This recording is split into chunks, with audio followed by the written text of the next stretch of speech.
La Chambre des métiers et de l'artisanat de Bretagne présente Éco-défi, une opération originale pour accompagner les artisans vers de meilleures pratiques environnementales.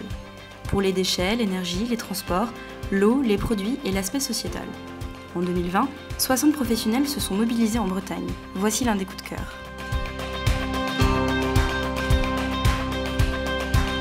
L'entreprise s'appelle Boiserie Le Crèf et est implantée à Carnoët, dans le sud-ouest des Côtes-d'Armor. Nous sommes aujourd'hui 9 personnes à travailler ici à temps plein. L'activité de l'entreprise se résume à travailler le bois d'une manière générale, on va dire, en construction et rénovation. Mais on essaye aussi de mettre en avant les matériaux écologiques. Le gros atout de la paille, c'est son bilan carbone en fait. C'est le seul isolant aujourd'hui qui a un bilan négatif d'un point de vue CO2, c'est-à-dire que la paille stocke plus de CO2 qu'elle n'en consomme pour être produite. On a de l'activité en fait tout autour de chez nous ici, 80% dans un rayon de 20 km.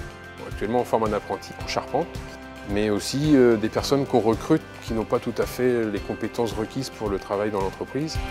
On a réalisé une charpente traditionnelle, la chapelle Saint-Fiacre, qui date du XVe siècle et dont la charpente était complètement pourrie. Donc on a reconstruit à l'identique ou en s'en rapprochant au mieux.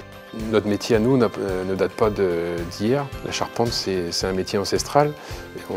On a un peu le devoir de transmettre aussi ce qu'on a appris par d'autres et de le transmettre aux plus jeunes pour qu'ils continuent à exercer ce métier. Un truc important aussi, c'est qu'en France, on a cette particularité-là, c'est que les démarches gouvernementales aussi font que les propriétaires de forêts sont dans l'obligation de replanter une forêt, mais la forêt française, en général, est replantée. Là, on a des arbres qui ont 110 ans, plantés avant la Première Guerre mondiale. Si on replante les arbres qui avaient 110 ans, qui ont été coupés, c'est pour que les générations à venir après nous, dont le jeune qu'on aura formé, pourra utiliser ces bois-là aussi. En fait, ça fait partie de nos convictions, je pense, depuis toujours, en fait, de travailler de cette manière-là, et puis de ne pas laisser un tas de déchets à nos générations futures.